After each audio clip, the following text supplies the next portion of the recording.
आप सभी को जय गुरुदेव। आज मैं आपको प्रेमघन की छाया स्मृति पाठ के आगे के प्रश्नोत्तर करा रही हूँ। प्रश्न नंबर 19, प्रेमघन की छाया स्मृति पाठ के आधार पर रामचंद्र शुक्ल की भाषा शैली की विशेषताएं लिखिए। उत्तर, आचार्य रामचंद्र शुक्ल बहुमुखी प्रतिभा के धनी साहित्यकार हैं। उनकी भाषा शैली सरस, सजीव और भावानुकूल है।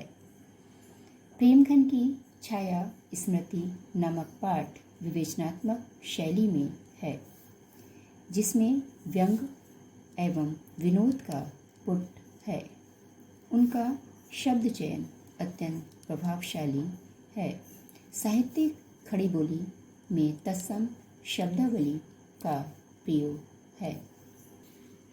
उन्होंने भाषा की प्रभामयता बनाने के लिए देशज और तद्भव शब्दों से परहेज भी नहीं किया है। विचार प्रधान, सारगर्भित, सूत्रात्मक वाक् रचना उनकी गद्य शैली की विशेषता रही है। प्रश्न नंबर 20, प्रेमघन की छाया स्मृति शीर्षक की सार्थकता सौधारण सिद्ध कीजिए। उत्तर, प्रेमघन की छाया स्मृति एक सार्थक शीर्षक है, क्योंकि पूरी कहानी प्रेमघन के इर्द गिर्द अर्थात इधर उधर ही घूमती है। प्रेमघन का व्यक्तित्व अद्भुत है। लेखक तथा उनकी मित्र मंडली उनसे अत्यधिक प्रभावित है। पूरी कहानी में अनेक रोचक तथा विनोदपूर्ण घटनाओं का चित्रण किया गया है, जो पाठक को बांधे रखती है। कहने का तात्पर्य ये है कि कहानी में अनेक रचनाकारों के होते हुए भी प्रेमघन ने ही लेखक तथा उसकी मित्र मंडली की सबसे अधिक तथा गहरे रूप में प्रभावित किया। इसलिए ये शीर्षक पूर्ण रूप में सार्थक है। प्रेमघन की छाया स्मृति के प्रश्नोत्तर आप लोग कर चुके हैं। अब मैं इसी पाठ की सप्रसंग व्याख्या करा रही हूँ। मेरे पिताजी फारसी के अच्छे ज्ञाता और पुरानी हिंदी कविता के बड़े प्रेमी थे। फारसी कवियों की उक्तियों को हिंदी कवियों की उक्तियों के साथ मिलाने में उन्हें बड़ा आनंद आता था।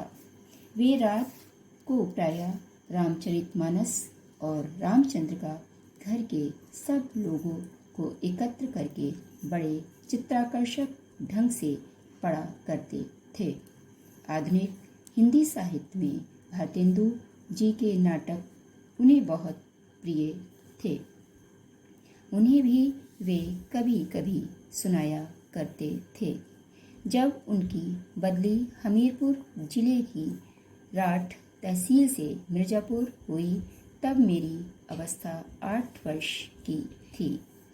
उसके पहले ही से भारतेंदु के संबंध में एक अपूर्व मधुर भावना मेरे मन में जगी रहती थी। सत्य हरिश्चंद्र नाटक के नायक राजा हरिश्चंद्र और कवि हरिश्चंद्र में मेरी बाल बुद्धि कोई भेद नहीं कर पाती थी। उपरोक्त गद्यांश का संदर्भ और प्रसंग इस प्रकार लिखेंगे। प्रस्तुत गद्यांश हमारी पाठ्य पुस्तक अंतरा भाग 2 में संकलित निबंध प्रेमघन की छाया स्मृति से उद्धृत या लिया गया है। इसके आचार्य रामचंद्र शुक्ल हैं। इस पाठ में लेखक ने अपनी प्रारंभिक प्रेरणाओं का वर्णन किया है। इस अंश में लेखक ने अपने पिताजी की साहित्यिक प्रकृति की ओर साहित्यकार भारतेंदु हरिश्चंद्र के प्रति अपनी श्रद्धा और आस्था को व्यक्त किया है। इस गद्यांश की व्याख्या इस प्रकार लिखेंगे। लेखक अपना बचपन याद करते हुए कहता है कि उसके पिताजी को फारसी का अच्छा ज्ञान था। वे पुरानी हिंदी कविता के बड़े प्रेमी थे। उन्होंने फारसी कवियों की उक्तियों को हिंदी कवियों की उक्तियों से मिलाने का काम किया था। इस कार्य में उन्हें बड़ा आनंद आता था। लेखक के पिता रात के समय घर के सभी लोगों को इकट्ठा कर लेते थे तथा आमतौर पर रामचरितमानस और रामचंद्रिका को आकर्षक ढंग से पढ़कर सुनाया करते थे। उन्हें भारतेंदु के नाटक भी अच्छे लगते थे। भारतेंदु आधुनिक हिंदी साहित्य के महान लेखक थे। वे कभी कभी उनके नाटकों को सुनाया करते थे। लेखक बताता है कि उनके पिता की बदली हमीरपुर जिले की राठ तहसील से मिर्जापुर हो गई। उस समय लेखक 8 वर्ष का था। मिर्जापुर आने से पहले ही लेखक के मन में भारतेंदु के प्रति एक मधुर भावना जाग गई थी। लेखक छोटा था।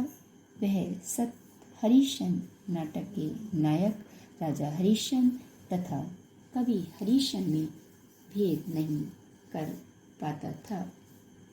उसके लिए वे दोनों एक ही थे, क्योंकि तब लेखक बालक था।